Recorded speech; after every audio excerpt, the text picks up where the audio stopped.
Browns fans to week 7 of In the Dog Pound with your hosts Bernie Kosar, Eric Metcalf, and Frank Stams, former Browns football players from the 80s and 90s, talking Browns football, breaking it down for you, giving you the raw and unfiltered look from the locker room and everywhere else. Well, guys, what'd you think? Another game where the offense wasn't able to crack 20 points. We're talking about Philly, the loss at Philly, 20-16. What are your thoughts? My first thought is Rodney McLeod is tied for the lead of touchdowns on the team. Yeah, and we traded the guy who he's tied with.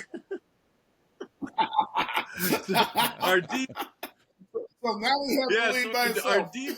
Our defensive guy has the most touchdowns on the and the number 2 guy tied with him is in Buffalo today. Right. Man, I just don't know. It just looks, I don't know. It's hard to pinpoint now. It's just like we're just a bad team. That's how I see it. And it just looks weird to me because their expectations were so high from this team, this roster, the coaches, and for them to go out there and lay eggs like they have this year, it's frustrating. And so when I look at them, once again, I don't know where we can go from here.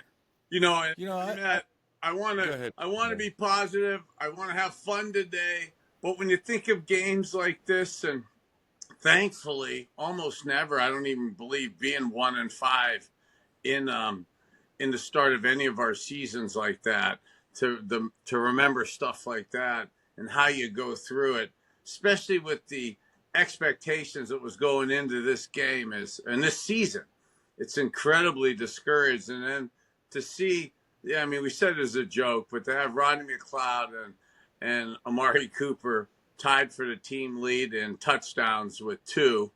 And I wasn't joking. I know. I wasn't joking. Either is where I was going with it. It's almost unfathomable. And right now, to be really talking about things that we have the rest of the season, but talking about it before we're basically halfway through October, and you're kind of talking about draft position, it's almost unfathomable.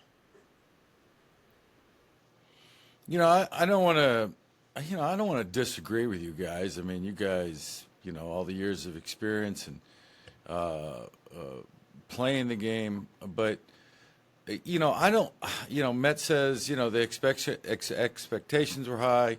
BK, you said the same thing. But I don't know why the expectations were so high. I mean, I think you're only, in the NFL, you're only as good as your last game. And the Browns, what did the Browns... And I don't want to sound like I'm picking on them, man. I love the Browns. I grew up in Akron. I grew up a Browns fan. But why did we think, or why did everybody think that the Browns were all that in a bag of chips? Yeah, they made the playoffs last year, but it ended miserably down in Houston. The starting quarterback hadn't really proved anything. Certainly, he's got a lot of talent, a lot of potential, but you win with performance, you lose with potential. His track record wasn't all that great. Defensively, I think, there was a lot to be excited about. And the defense, is hanging in there, but they're showing some signs of wear and tear. They held them, on the road at Philadelphia, a quality team, got a great quarterback, got an outstanding running back, held them to 20 points. Offense can't score a touchdown. I think the defense is hanging in there. It's, offensively it struggles. I know the offensive line has been decimated with injuries, lose the offensive line coach.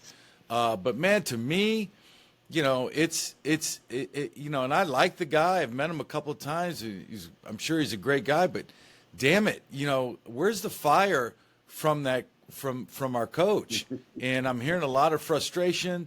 From the fans, on the social medias, that, in the front office about, what they've put together offensively, and it's just not getting done. And I got to ask you this question: Amari Cooper, is it beyond the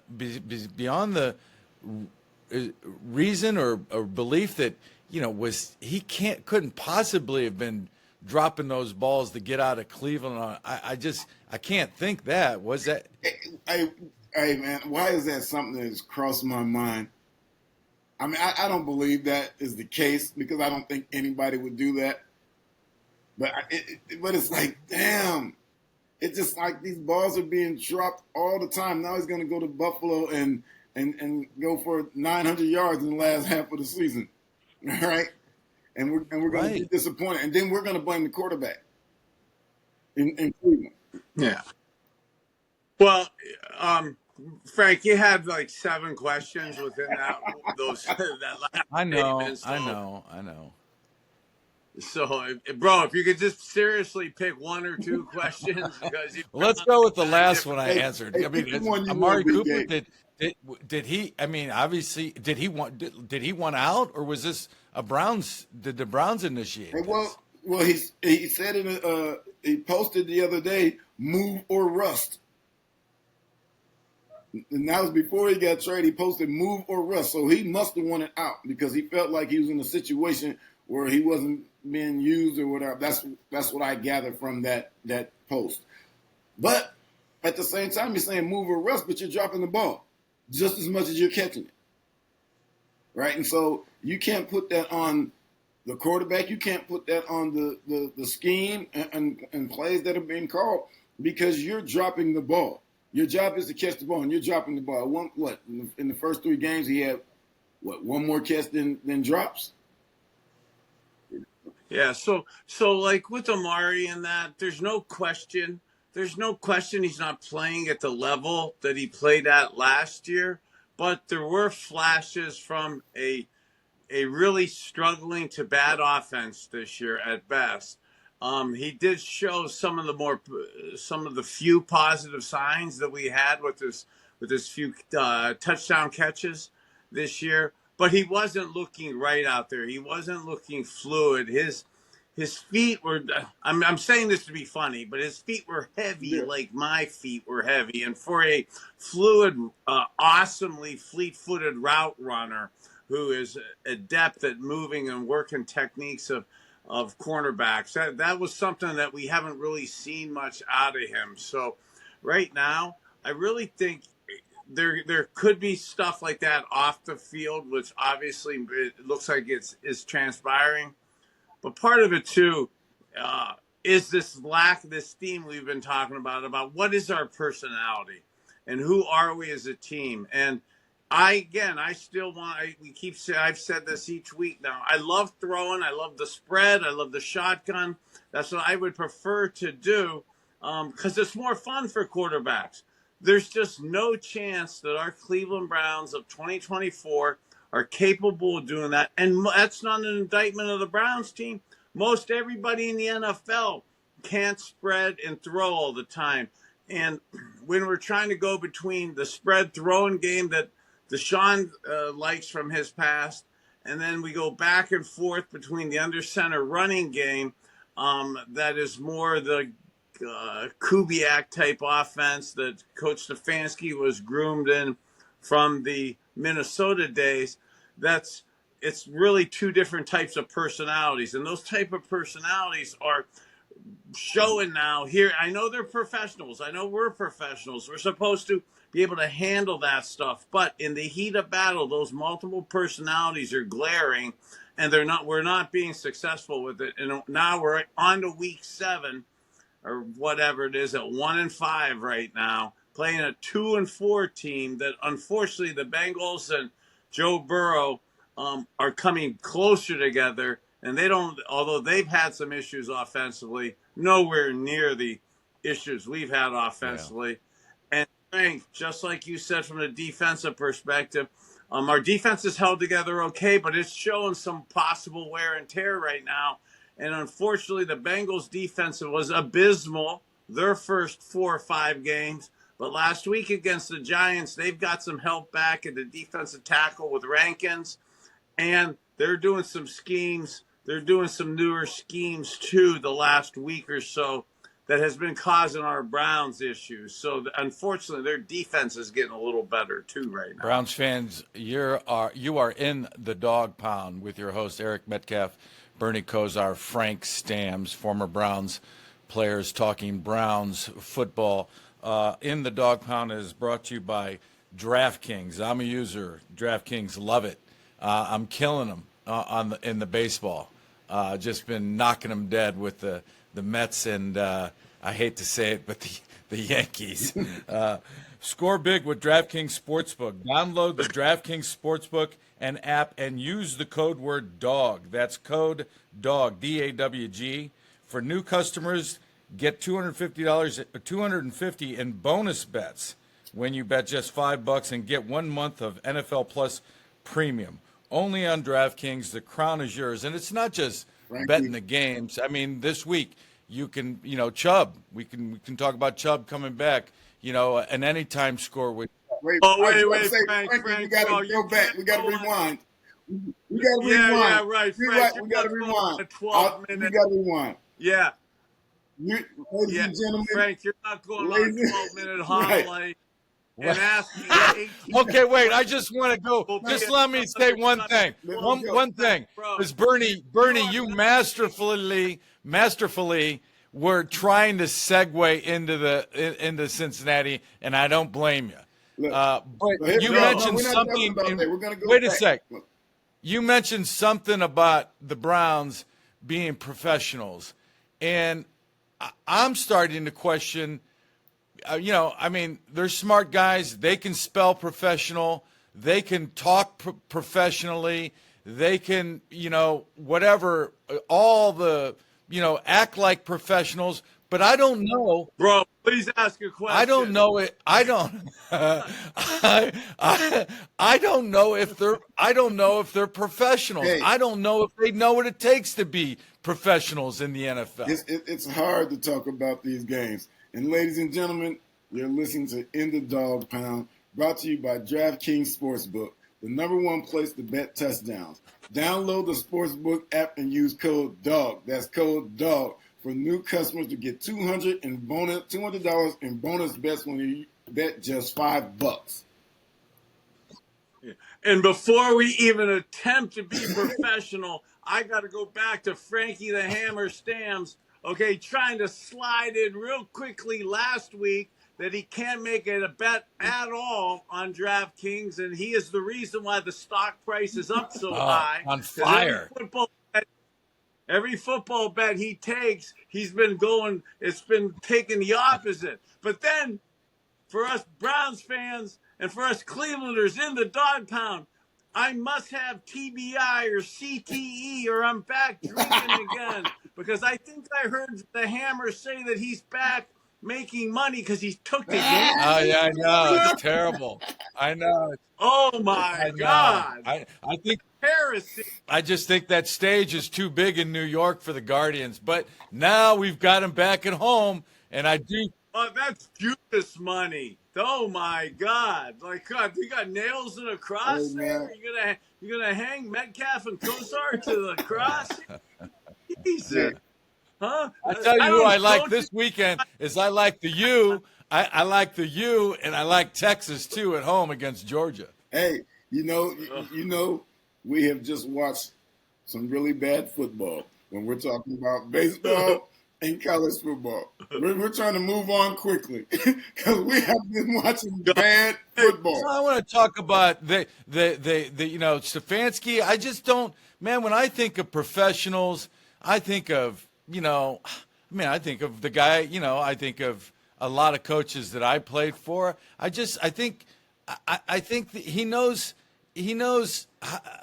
I just want to say he just. To me, he knows how to talk. Whatever you're going to say. Yeah, I know. I got some. Man, I think the CTE is creeping up fast on me. But I think he knows how to talk the talk and all that. But I just don't think he knows how to grab the bull by the horns and say, "Damn!" I mean, at least Sirianni, he told the fans to go screw themselves. And you know what? His players came out and said, "Hell yeah, we like that fire." And those are the guys that are booing him and calling for his fire is only because he didn't cover the 8. They were betting on DraftKings, and they were giving the 8 points to Cleveland, and they lost the game. But the real fans are glad they're behind the team, win or tie, right? Right. Well, I know there's a lot of focus on the coach and stuff, but and I'm not trying to be his marketing rep, and I'm definitely not trying to dog anybody perspective, but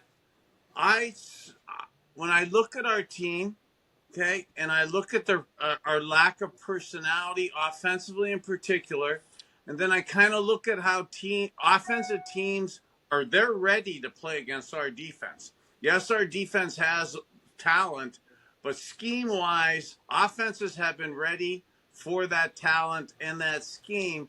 And in reverse, offensively, with our diversified or not settled personality, we're not doing the same to other defenses. But also, just I don't really question the effort of the players right now, and I'm not, and I'm actually, I don't either. and I mean that. I just don't think we're as good as we think, and our depth is terrible. And right now, that is massively showing up in the NFL. So, yeah, there's no doubt. Who doesn't love when we right. I agree. Let me say this real quick. I look at this, and I've been hard on this team. But I think it's a situation where it is no one is doing anything at a high level. That's play calling, that's quarterbacking, that's blocking, that's running the ball, that's tackling, that's covering. Nobody is doing it at a high level. And so when you combine all that against good teams who are clicking, you can't win. And so we haven't had any phase of the game where we can just pinpoint and say, oh, this is the team we expect. Not one point in this year have we seen that. This is the team we expected, right? We haven't seen that. Yeah. So we're last in the league in total yards. We're last. We're near the bottom in rushing and passing. We're near the bottom in scoring. And Coach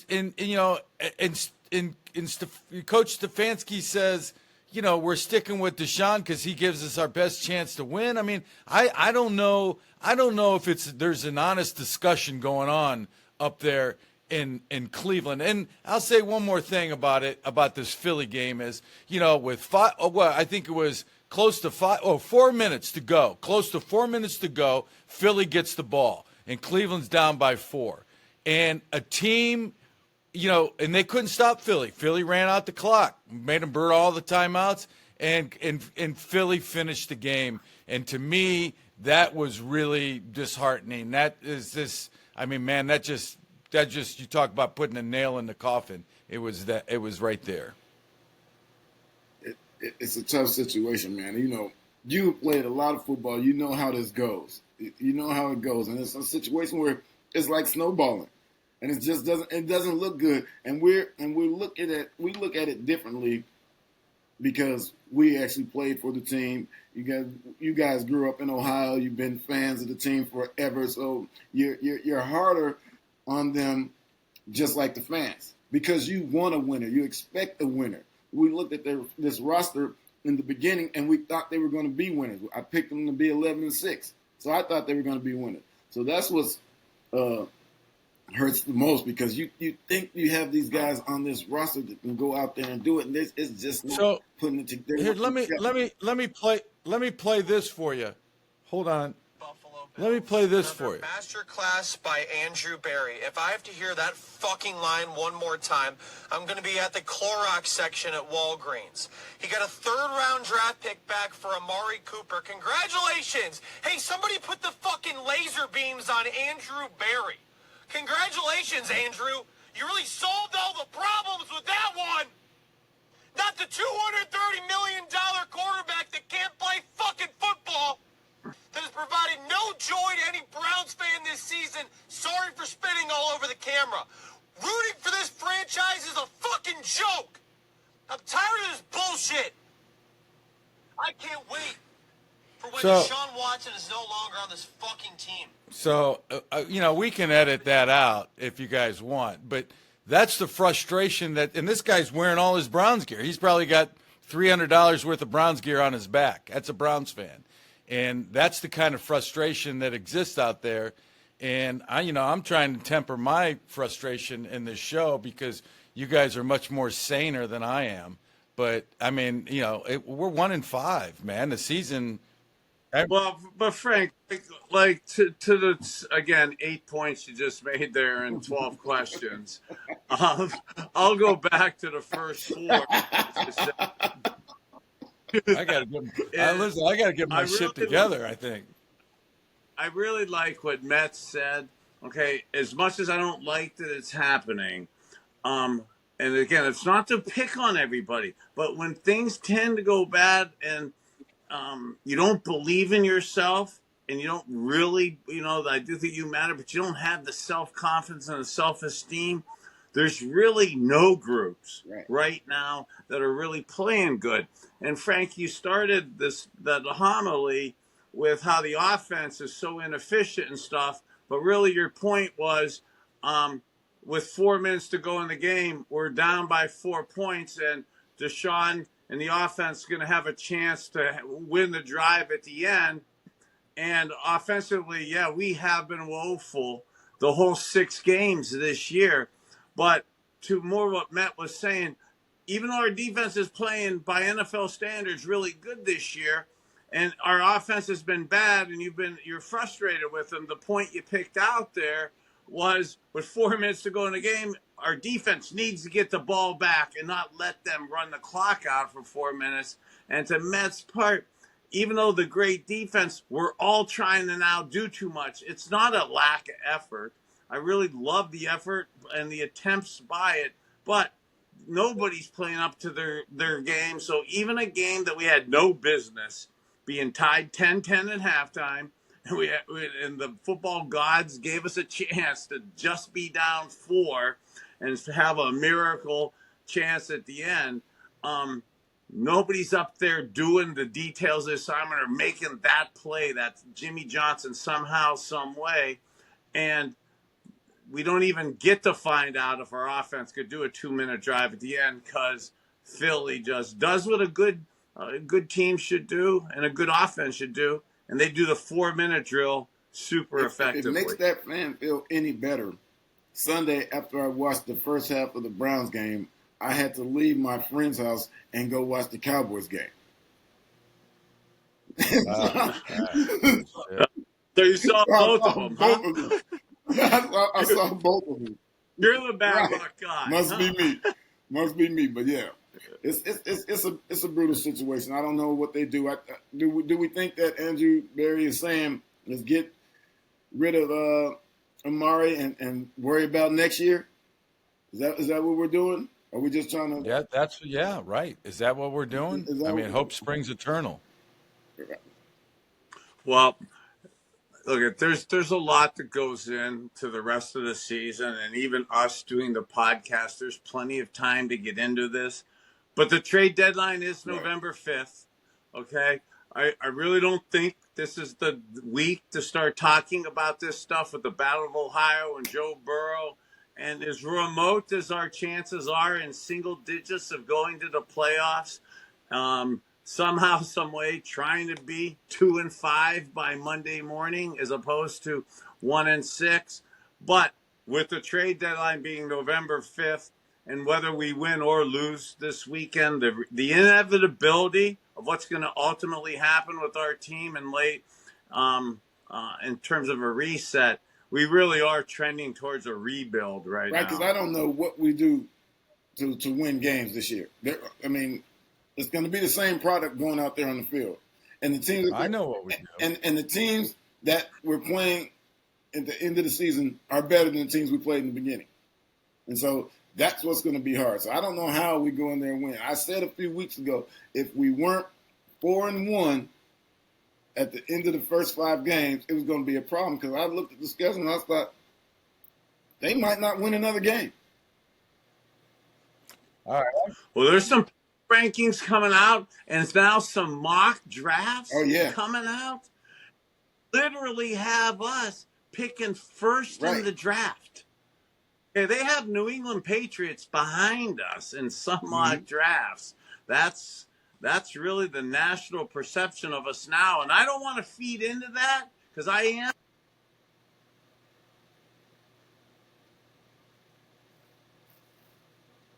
We went out. BK, we lost your We sound. can't. We lost your We sound. lost the sound. Can't hear you.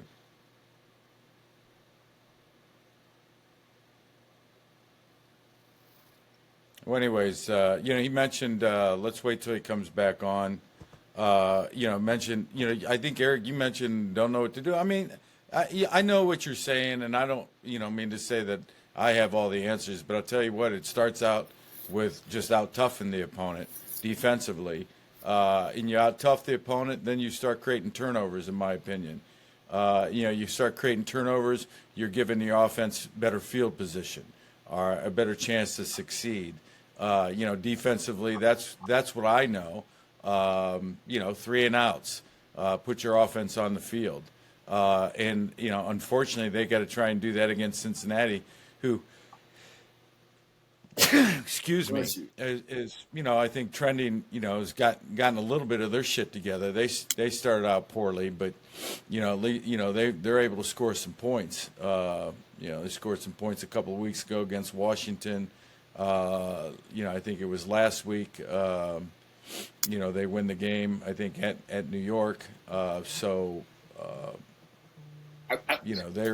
It's going to be a tough battle of Ohio for Cleveland. It really is. I mean, especially when we're talking about the offense. Third down's been atrocious all year, and it's been third and a mile, a lot. And I mean, who can convert those? If you can't block, you can't protect. So how you gonna stand back there and throw the ball?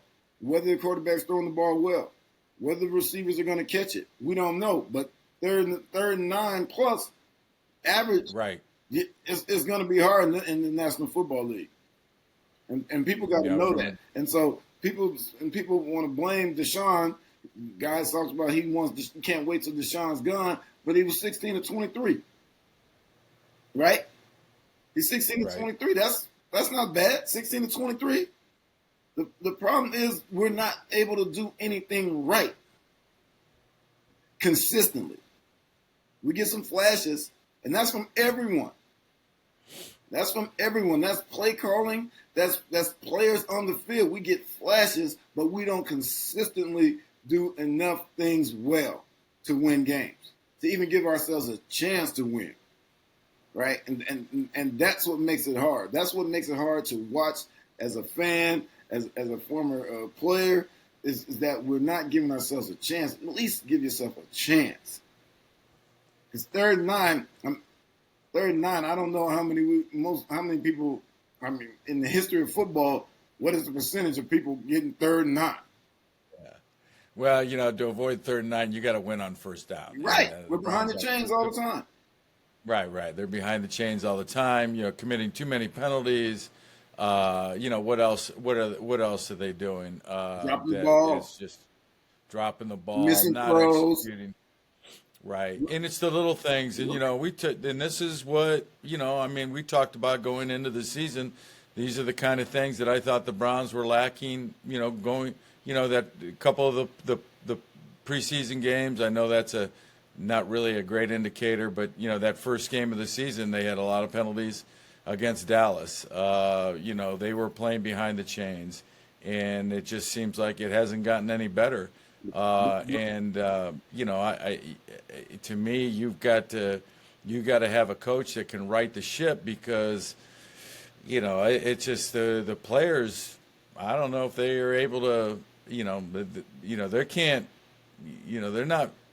I don't know. You just got to have a guy that can take control of this team and win the games, and be a great example there. And I don't know. I'm not making any sense. I'm I frustrated, get it but because it's a bitch, it's so man. frustrating. It's a bitch. It's a bitch. It's so Maybe frustrating. we It's can hard to talk a talk little bit about. about that locker room. It's a bitch in that locker room. Yeah. There's a lot of guys looking sideways at each other. Right. Right. Right? Right. I mean, that locker room's not a kind. That locker room right now is not a friendly, kind place. And it shouldn't be. It shouldn't be. You know that it should not be. We are losing. It doesn't need to be kind. We're losing. We don't want to be in, hey guys, let's go out and have some food. We just got our Right. asses whooped. And No. that's what I'm hearing. I guess that's what the point I want to make. Mike Tomczak was texting me and asked me what I thought. I said, I love Stefanski, but he's just, not. He needs to be more of a prick. I mean, because unfortunately he needs, be a little bit tougher because it's a tough game won by tough people and by not nice people. Not nice people succeed in this in the game out there on the football field. Hey, did I make it back in? You're back in. Yeah, brother, you're good now. In. Oh, I'm technically challenged. It's all right. Yeah, man. Like the Browns play calling.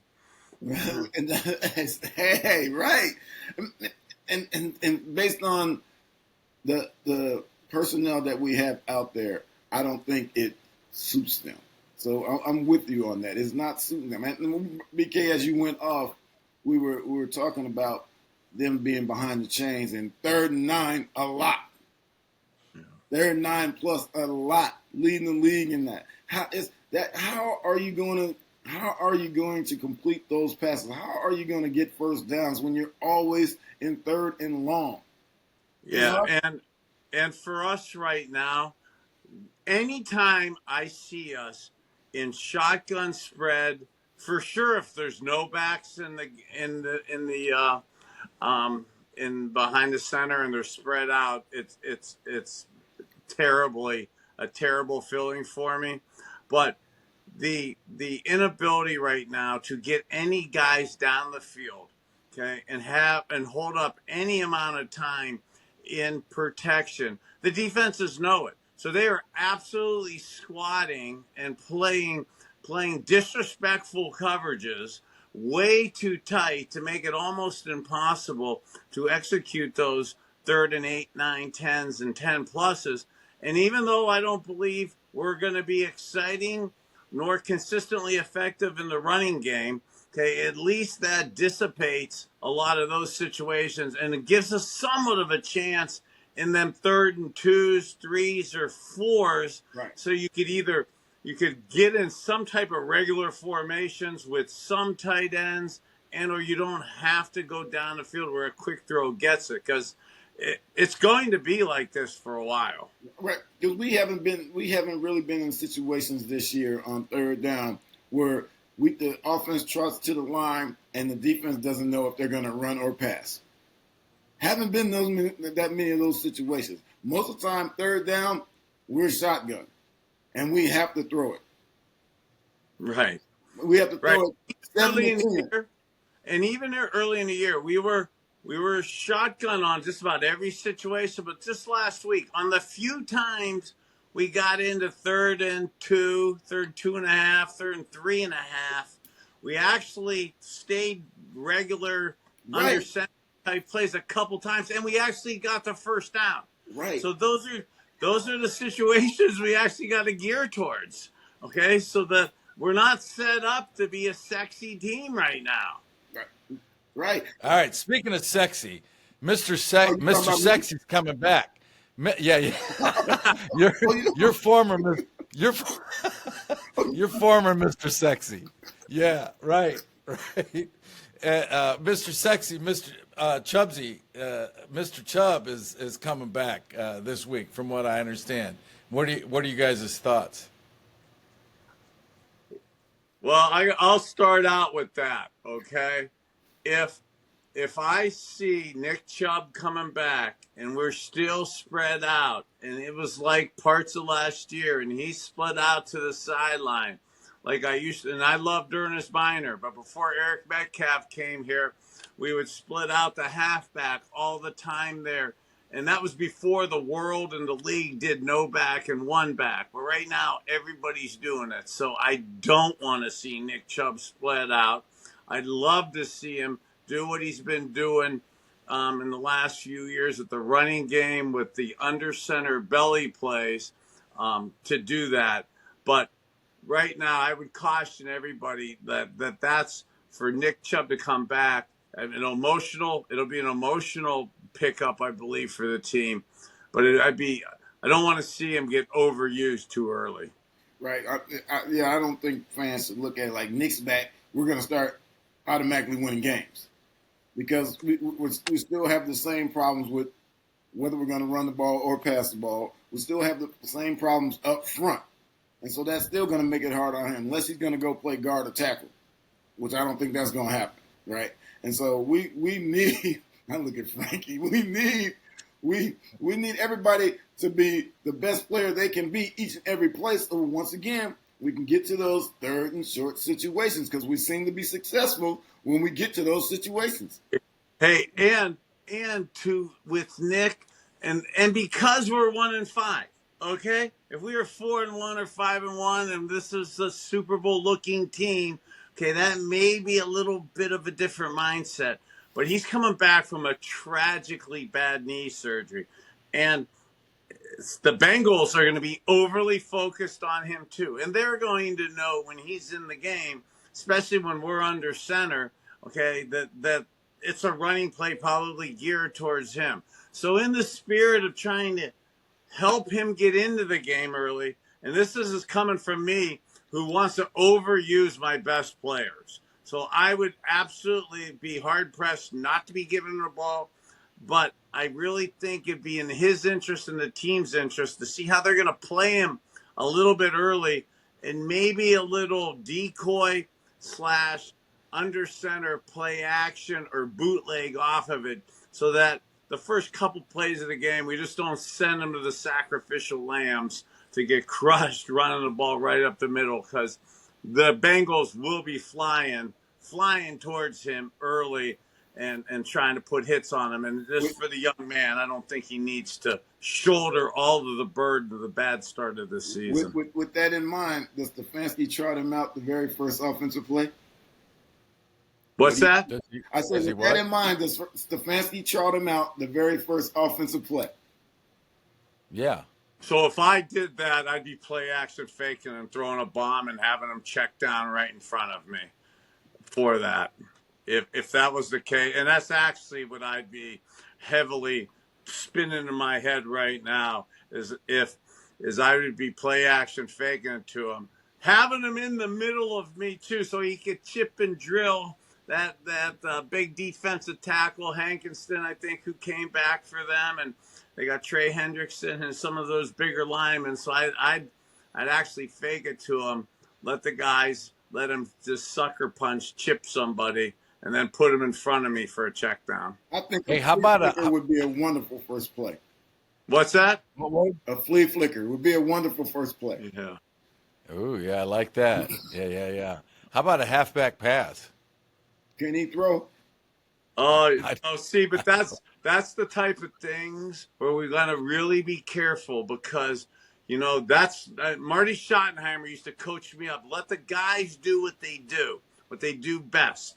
And that could fool him. But, man, Nick coming off a knee surgery and he's running out wide with some of these jailbreaks that have been happening with the way he's going to get focused. I don't want to see him take a cheapie.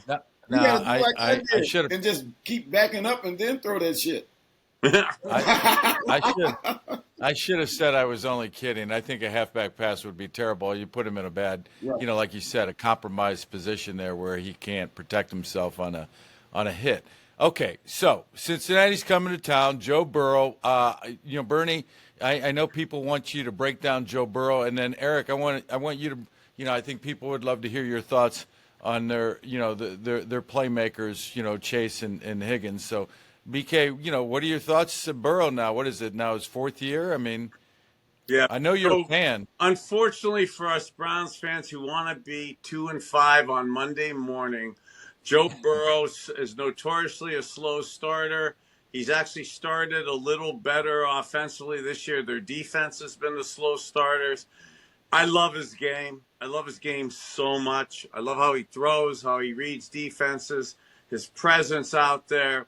And then just last week, unfortunately for us Browns fans, he's shown a level of athleticism and running the ball to where he basically had a 50-yard touchdown run on his scramble. He's starting to really feel comfortable. And unfortunately for us, the issue with Chase and the receiver wanting a new contract early in the year, he may have had his feelings hurt a little, and he had a little bit of a slow start. Unfortunately, he's playing good, and T. Higgins, who struggled also early, who wanted the new contract, damn, he's starting to really play good too. So that's not the recipe right now that we need with the way our team needs a Battle of Ohio W.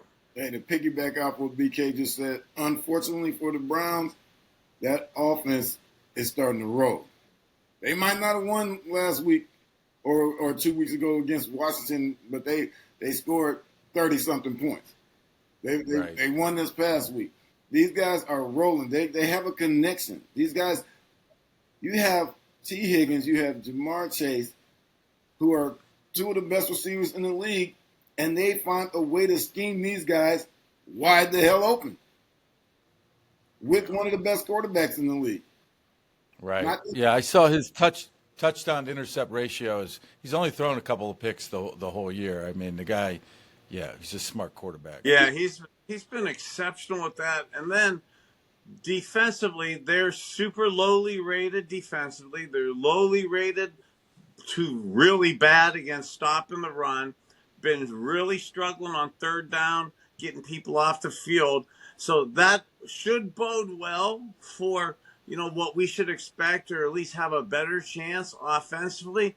But unfortunately, against the Giants, I noticed two changes in their game plan. They got the big defensive tackle back, so they're not as soft against the run. So they actually are playing better run defense. That doesn't bode well for us.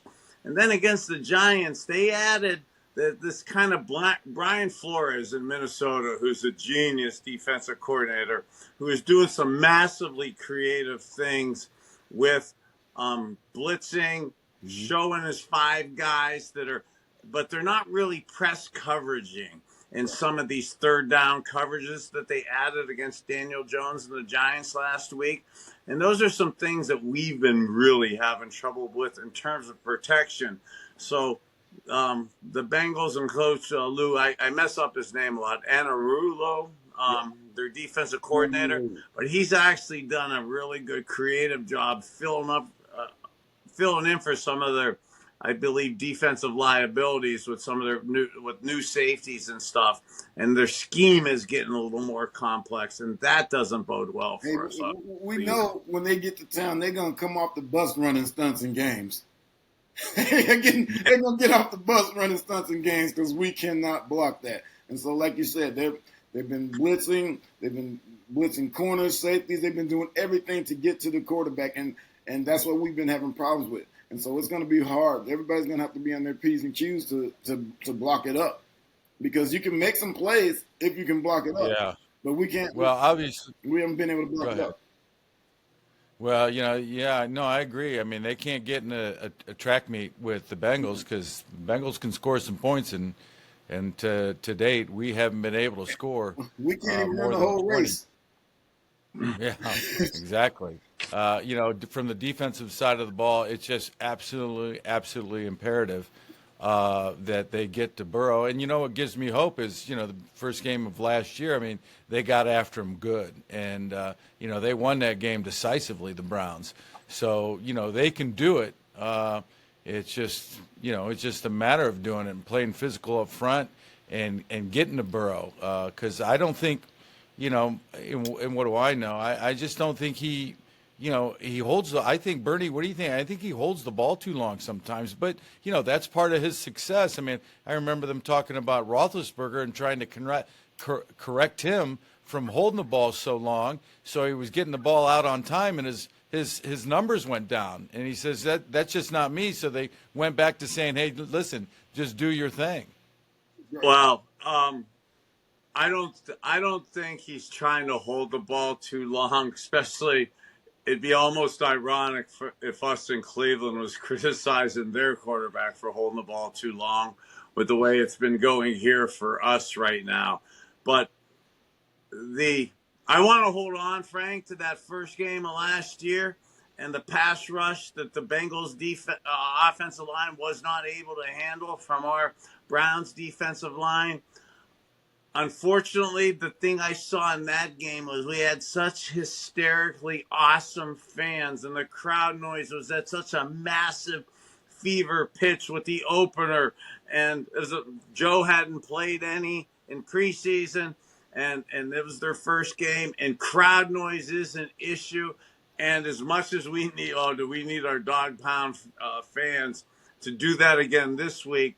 It's not going to be the same organic loudness, intensity in the stadium because look at how depressed we all are. So that energy level, that noise factor is not going to be there Sunday. It's not going to take long for the Boo Birds to come out. You know, if anything goes wrong, we might hear some boos. We might hear we want Jameis again. We might hear all kind of stuff. It's up to the team to block that out and go out there and play, right? And because that's all that matters. It was what happens in between the white lines. Yeah. Hey, and it has to be physical. Yeah, Matt, such an astute point. And look at Frank. We were talking about Nick Sirianni, okay, in Philly last week.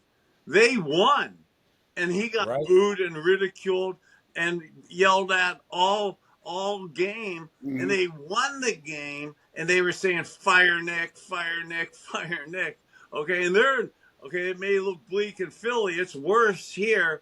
And look at how he reacted at the end of the game. So even though we say, all of us men, we say, oh, it doesn't bother us when people boo or people yell. That's wrong. It does. And how we handle it and how we're able to block it out is way easier said than done. So I'm not trying to minimize it, but Matt's hit it right on.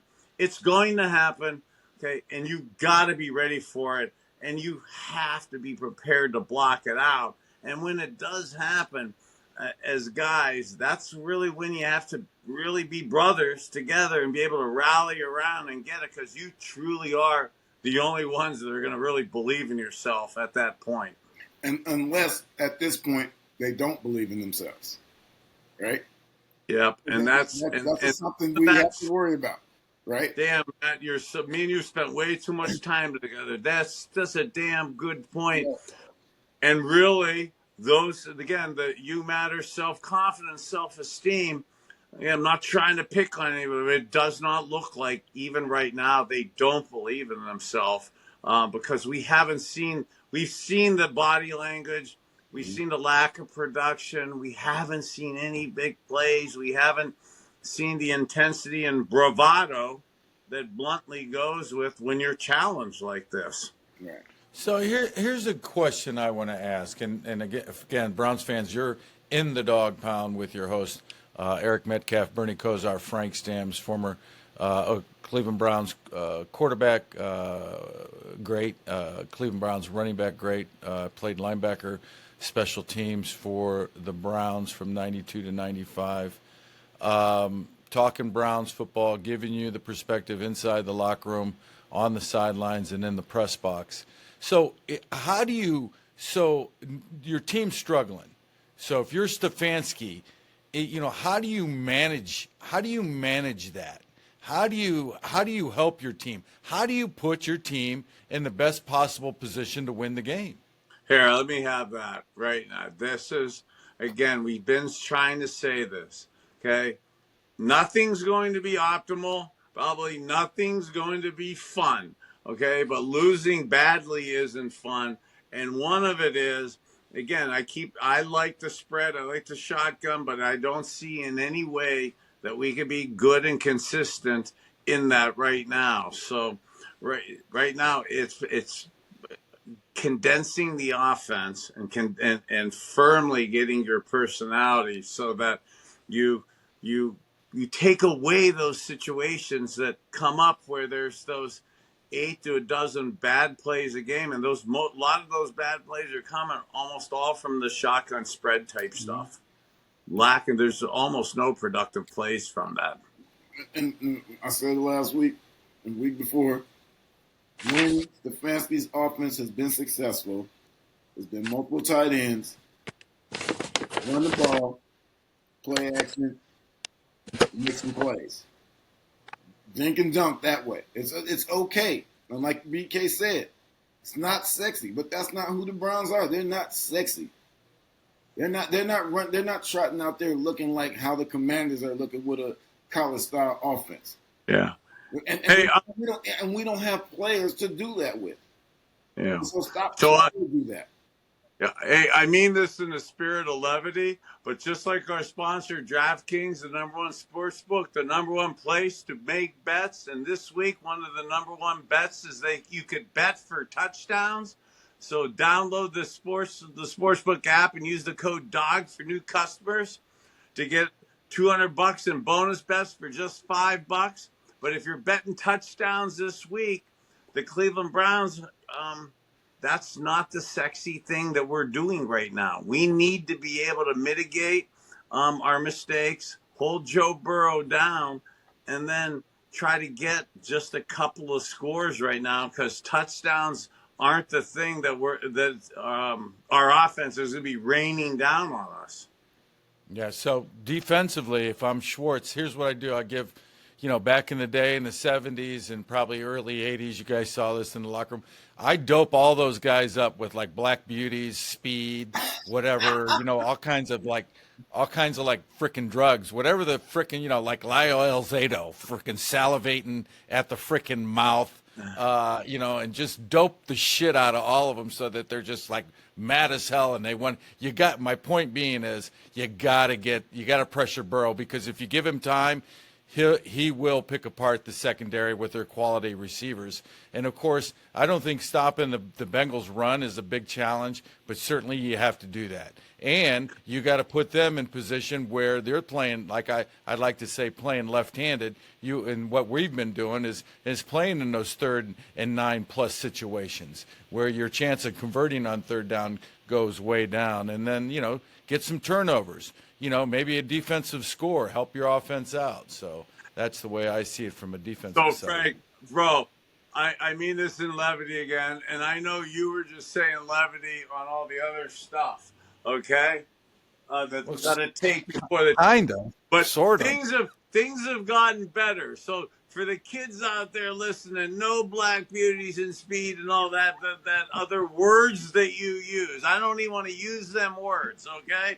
And I don't want to do a commercial, okay? But if you got to go down a natural path, and this is natural energy that's flushing and detoxing me right now that keeps me healthy, okay, guys? So don't be saying those jokes out for the kids out there, because they're gonna think. Yeah, no, kids. I was only kidding. We got better stuff for him these days. Okay. That shit only happens in the movies.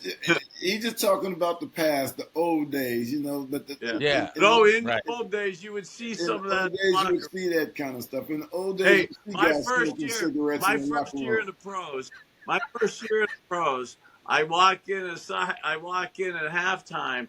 And the Mets hitting a stogie, and I see a couple of the old linemen and the Jones and Siggs getting Siggs from the coaches and stuff. And instead of you hear all this time, we make all these awesome halftime adjustments. We got all these cool things that happen at halftime.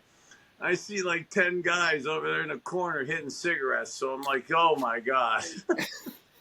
You got a square? I can't block this guy unless I have a square. Hey, look here. You got to do what you got to do. But I expect that these guys, it's a division game. I expect that these guys will go out there and play hard, give it good effort, and just see what happens. I mean, but once again, we got to make this simple on both sides of the ball. Because even when the defense was more simple last year, they played better football. Yeah. Right? Hey, and I'm not against this team looking like the Ray Lewis Ravens team, where all the offense had to do was score 13 points. I'm not against that. Yeah.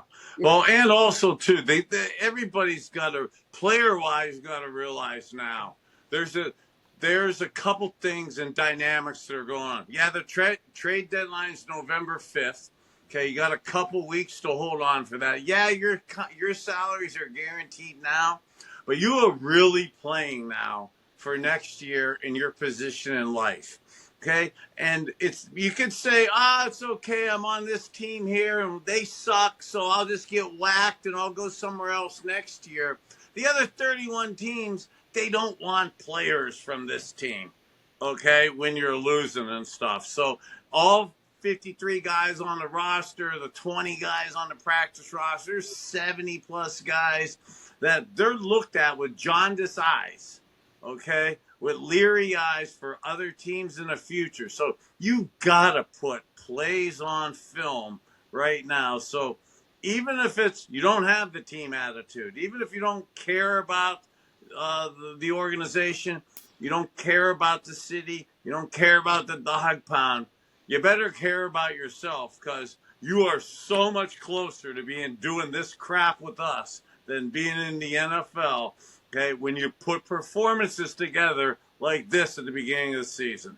They're auditioning for other teams. You are auditioning, not just for other teams each and every week. And I feel good about it if I knew that when they stepped on the field, every player on that team had the mindset, I'm going to be the best player on the field today.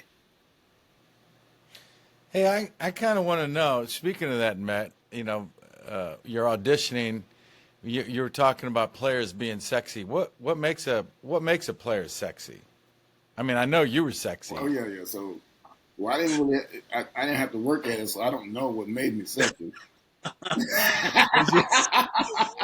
I didn't have to work on it. I didn't have to work. This is natural. It came naturally. Right. Rewind button on that one. Hey, no, I love it. I love it. Notre Dame have this week, huh? Notre Dame's in Atlanta. They're playing at what is that? The Mercedes Dome or something? Yeah. They're playing Georgia Tech in Atlanta. Notre Dame, playing a little bit better. Marcus Freeman, he's still learning as a head coach in the college ranks. It's his first head coaching job, and his team's getting better. And hell, they may make a playoff run. They're number 12 in the nation, and as you guys know, the 12-team playoff happens this year. So, if they can win out, they can maybe get in that playoff. How about the U? Who does the U have? Your Marcus Freeman is a good dude, so I see him a lot here in the off season. But your Notre Dame team is looking up at my big U right now, and I think both of us need to mind our mouths with Eric Metcalf and the way UT is playing these days. So I know you guys got Georgia. We got Georgia this week. I feel good about it. I mean, it's still Georgia. They're still Georgia. They haven't been playing like Georgia that we've seen in the past few years, but they're still Georgia. They have good coaching, except when he's pushing the other players on other teams. They have good coaching. They have good players. So it's going to be a dogfight for Texas. I know that. The one good thing, the one thing I'm happy about is the fact that it's in Austin. The first time it's in Austin, so it's going to be loud and it's going to be lively. Hey, man, as many years as I've known you, okay, man, and I know how much you love Texas. Like, you really believe in them this year. Like, you love them. You think they got a shot to win because you don't want to give no bulletin board material, because usually you're talking smack out your backside about what you're going to do to Georgia. It's a long season, and I know we got a lot of football to play, so I don't want to jinx us. I feel good about how they're playing. I feel good about what Sark's doing with the program.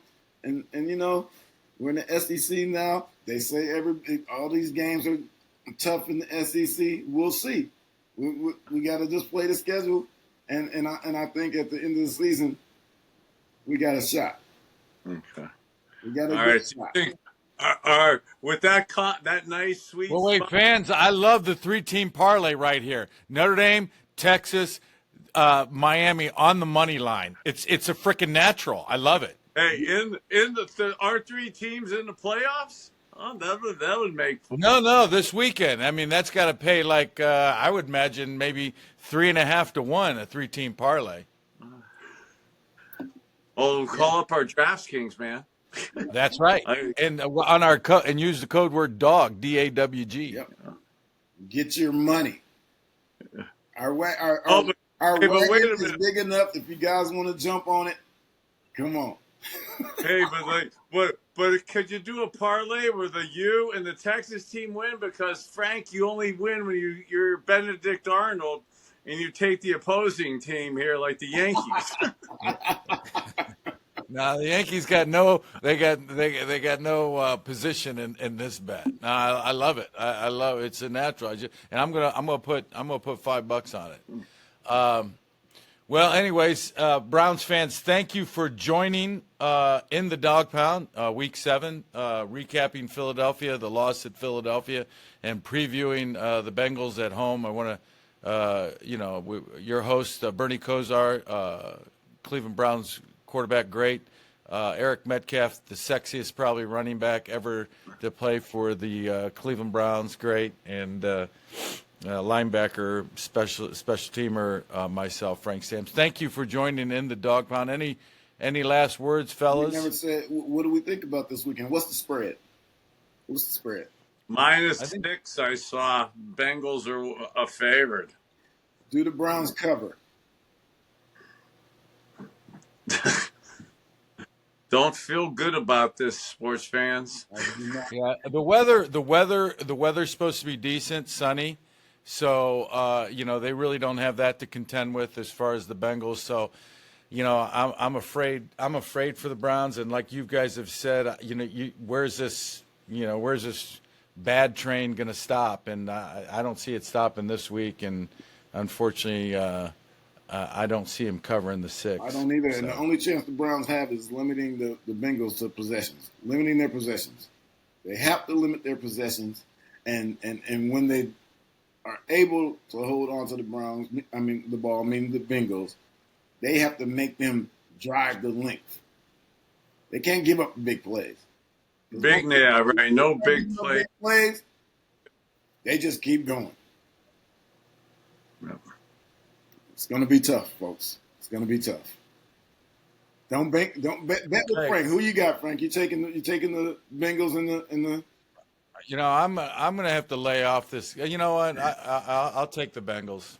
I hate to do it, and I hate to say it on In the Dog Pound, but I'm going to take the Bengals on the money line. The spread just scares me. Anything can happen. But that's the most hope I've had this week that our Browns will get our second W. Is that Frank the Hammer Stams legitimately took the Bengals. Now I feel a little fresh on this possible.